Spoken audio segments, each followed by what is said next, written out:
Okay, so today we're going to be answering question number 12. This is from SAT number 12.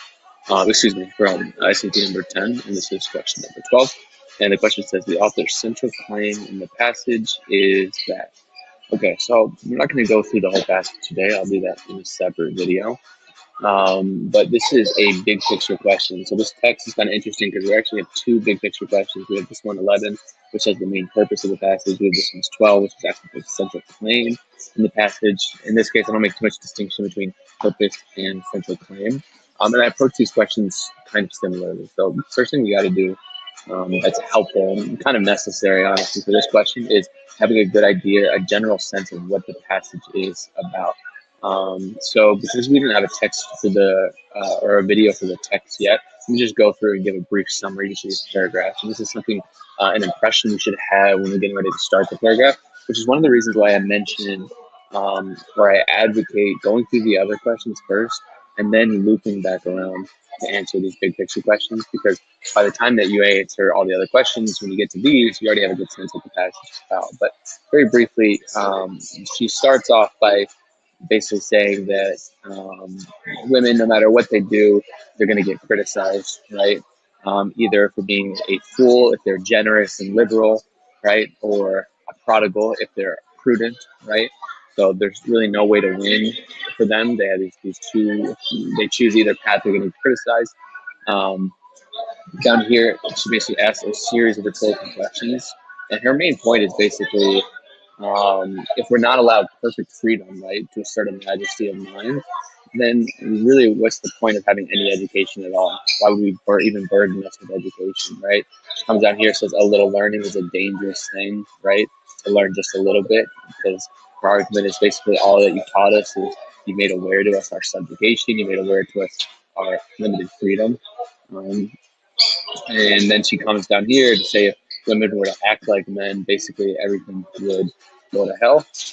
And that's how she finishes the argument. So that's sort of the general claim. It's very critical of men, and particularly the way that they inflict injustice on women. And that's sort of the main general point. The other thing we want to do is we want to go back and try to identify specific texts in the passage that give us clear information about what it's about. And the only one really in this case would be the title, A Letter to the Women of England on the Injustice of Mental Subordination. So she's talking about a kind of injustice, but it's particularly a mental subordination. So that's helpful to know.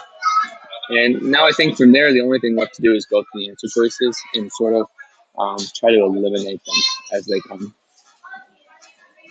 So the first thing that we'll look at is we'll look at answer choice A, which says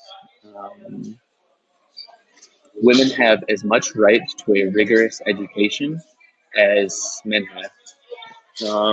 So although this is seems plausible because their whole point is basically that women don't have the right education, so they have inferior education to men. The issue is that with this answer choice is that she doesn't really emphasize the fact that it's a right. She kind of assumes that it is a right.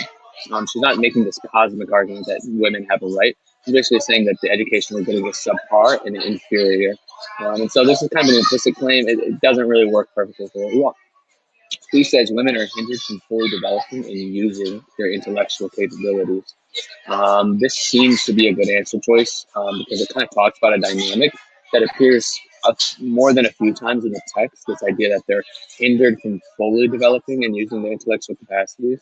So, for example, we looked here, a little learning is a dangerous thing, which implies they have some education and some learning, but it's just a little bit. And then down here, she, like Tantalus, is placed in a situation where the intellectual blessing she sighs for is within her view, but she is not permitted to attain it. She is conscious of possessing equally strong mental powers, but is obliged to yield as the weaker creature.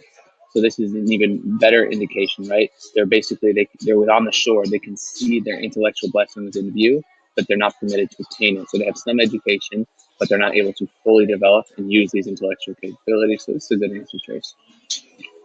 C says education has prevented women from realizing their goals rather than helping to meet them. This is probably, you're more likely to see this as wrong.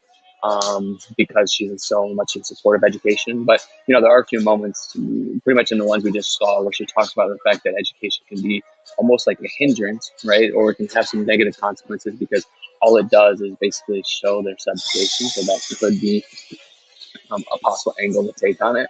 But really, it's the fact that it hasn't prevented them from realizing their goals rather than helping them meet them. Her complaint is basically that the education is incomplete, right? Not that it's hindering their goals. Then we have answer choice D, which says a method of education need to be developed that appeal equally to men and to women. And this is probably something that she does support, right? Methods of education that work for both men and women, but that's not a point that she focuses on within the text.